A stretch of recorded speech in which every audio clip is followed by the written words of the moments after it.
love Waverly UMC. Is their mission statement is God's love in action. It isn't this faith that sits in the pew on Sunday morning. It's action. And right now we have lots of things going on at the church that show that we will be God's love in action in the valley, trying to transform the culture, shedding light in darkness. Well, let's go there. And I appreciate it. It sounds like the United Methodist theology, its polity, its tradition, its history, its where it's moving now has been a good fit for you, as it is for so many of us. It's a social holiness, right? Yeah. That's what Wesley promoted. Absolutely. If you're not helping the culture, then you have a faith that's questionable, in my opinion. If you're not serving your neighbor. Yep. Yep. Yeah. You find yourself, as many of us pastors do at one time or another, and probably many times in the itinerant system, in a new place with new faces, with new personalities and dynamics. Talk a little bit about your first month or two here at Waverly and such, and how is that transition going, and where do you find yourself right now in the midst of all of that? I'm in such a better place now a few weeks out than the first couple of weeks, mainly because I know the people that are there, a wonderful, loving congregation, very welcoming to me. I'm very grateful for their support and their love.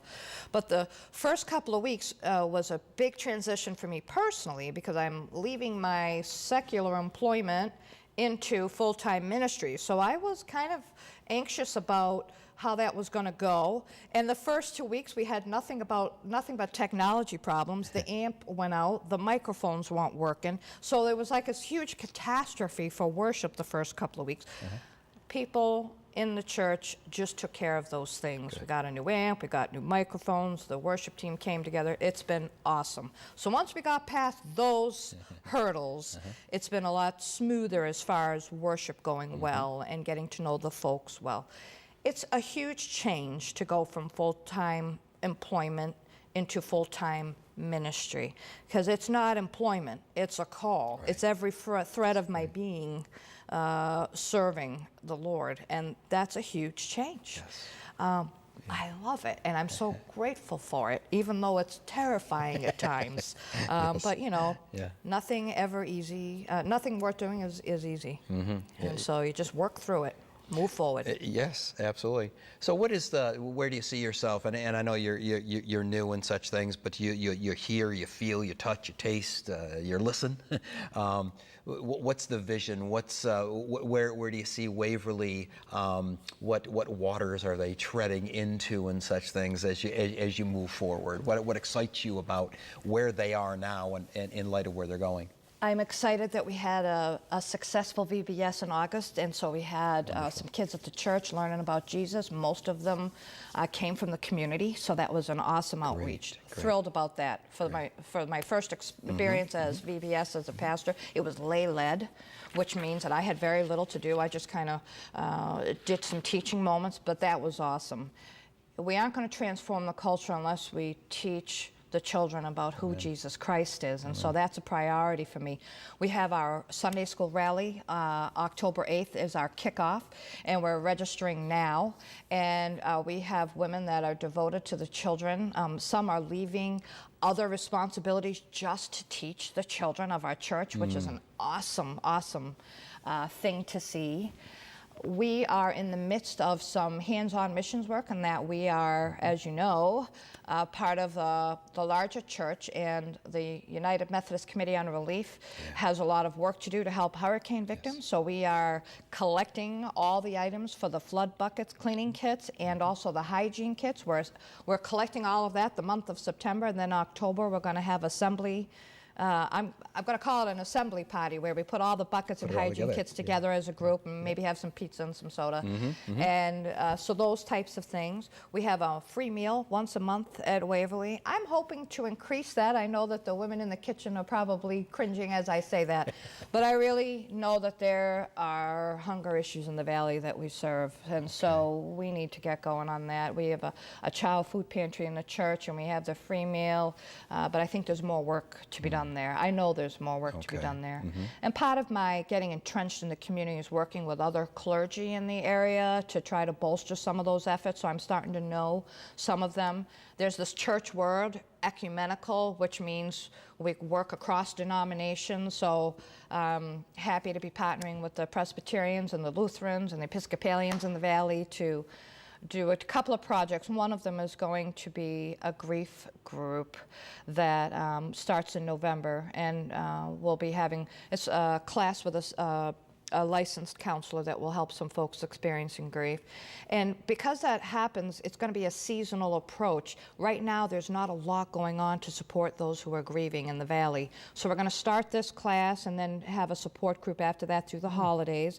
And then we may custom fit some grief groups later on for those that have lost children or those who have lost people to addiction, because those are specialized areas of pain. It's really about coming alongside our neighbor, whatever their need is. So maybe it's grief, maybe it's hunger, maybe they need sneakers, maybe we buy a tent for the homeless, you know. There's lots of stuff going on in the Valley that I am happy to provide, coming alongside, but also provide for the actual needs that we see in front of our face. That's God's love in action, and that's Waverly United Methodist Church. Awesome. Yeah. You know, the more I follow my call, and you nailed it. It's being in relationship with people. Just whatever form or fashion that looks like, and it changes moment by moment. Yes, it does. Day by day, week by week. It's really relationship. I like to ask this question of the clergy that I interview and such. What gets you out of bed in the morning? What excites you at the dawn of every day? You know, answering your call, serving the church. Take that wherever you want to take it. But what gets you out of bed in the morning to be able to do it today and tomorrow and the days ahead? It's perpetual hope for me, and the more I obey my call and submit to the work of the Holy Spirit in my life, the more I get to see God working in other people's lives. You know, it's tremendously helpful and spiritually fulfilling for me to know about my relationship with Jesus Christ. But that's not what this is about. It's about people around me that I love and people that I don't even know coming into the peace that comes and the joy that can happen from having a relationship with Jesus Christ. So that gets me out of bed every morning, because I can't wait to see what God is going to do today. My prayer is that I hear his leading, that still small voice that tickles my ear every morning in my prayer time or through scripture. And that's what gets me out of bed, is what is he going to do in someone else's life today? Lord, what need can we meet? What soul can be saved? What soul or spirit can be encouraged or wooed back to Christ? Yes, yeah. That's an important understanding. You know, what gets us in that point so God can use us. You know, what would you say? I like to ask this question too. What would you say are the gifts that you bring to ministry? Your strengths that you know that God has ordained within you, and I'd also like you to, if possible, let's take a quick look at the flip side. Where are those areas that may be the edges that you know that need to be developed more in such things, as we all have them? Can you just touch on those, just a little self-reflection of what that is for you? One of the blessings of being United Methodist is that they have all kinds of educational opportunities. So when I was feeling like I was new to the faith and not quite fitting in, I don't know Christianese or churchese at all. They were using all these words that I didn't know, and I was struggling to find where I might help people. And so I went to a class that was called a Spiritual Gifts Inventory. And boy, that really opened my eyes to new ways of doing things, because it was obvious that my gifts were faith and prophecy and knowledge. And so the faith led to a vibrant prayer life. And so prayer ministry is where this all started. And so I remember inviting the leadership team to 7 a.m. prayers on Tuesday mornings at the Newfield United Methodist Church. And we had a tremendous turnaround in mission after that, because God uses our prayers in our lives. So I think that was part of it. And part of the prophecy end of things was, well, maybe I saw things that needed to be done in ways that weren't exactly fitting into how other people saw it. So perfect example was one of the first ministries that I dared into was they kept telling me no about a children's van thing. And it's not that they didn't want to do the ministries, that they couldn't see how it was going to happen. Yeah. So my husband and I are driving around enjoying the beautiful scenery in the fall in the Finger Lakes. And we had this garden ministry going on that I called it to help with the food pantry, but I just felt getting called to get the kids into church somehow. And I had $2,759 saved in my bank account for a greenhouse so that we could start everything from seed instead of buying plants for the... And we drove by a van that was for sale for $2,759. And it was just like the Lord said, if you buy that van, we're going to pick up some kids and we'll get them to church. Wow. And so on faith, we bought that van, and a couple of months later, we're singing Sunday School Scones on the way to church, and I was going to the mobile home park and picking up the kids. If you'd have told me 10 years ago that I'd be driving around to the mobile home parks to get kids to church, I would have thought you were crazy. And my poor husband, God bless him, he was fixing the brakes on that van and making sure the tires were, perfect, so that, because we knew we had precious cargo. And yes. So that was... So the prophecy comes in, and just hearing that voice that maybe someone else might not hear. I don't know. Yeah. Regarding weaknesses, there's lots of those. I have a lot of work to do. I'm new to ministry, so I'm learning about administration areas for me to improve on, and learning how to properly discern leadership choices and budgeting and those types of things. So I have a lot of logistical things to learn in the church. Yeah. But my heart is in relationships, and I believe that the Lord will honor that. And my heart is to preach the gospel, and I believe the Lord will honor that. And so I have a lot of trust in what He's doing. And then if I can just slide into obedience, it'll be all right. Yes, indeed. No doubt about it. Again, we're joined today by Pastor Cindy Schulte of the Waverly United Methodist Church. We just have about a minute and a half left and such things.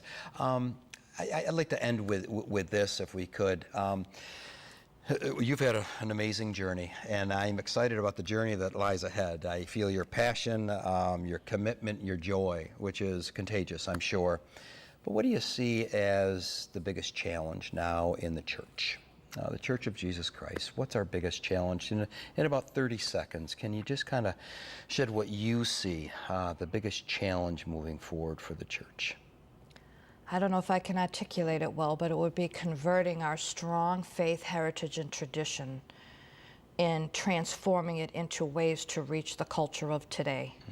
And so those of us that love to read from the Bible and have the traditional hymns, I love that stuff. But I also know that we got to get on Snapchat, that we've got to be texting, we've got to be reaching people where they're at in ways. So I think there's this gap between the church and the culture, and so we got to get outside the walls. We're not going to transform the culture sitting in church on Sunday mornings. We've got to get out every day of the week, and we have to lead a life that's recognizable as Christian. And I think part of the problem with the history of all churches, not just ours, is that our witness has been poor. And that we say one thing and we do do another. And that's why I love Waverly's mission, God's love in action. We are not perfect people. We are not Jesus Christ, although He lives in us. But we are obedient to His will, which is to serve our neighbor, love our neighbor. And so we've got to get out there. Yeah. We've got to get out to recognizing the needs and meeting those needs. Cindy, thank you. I really appreciate it. It's been great having you here. Absolutely. Friends, I ask God blessings upon all that you do in the days ahead, and may God give you that peace to go in faith.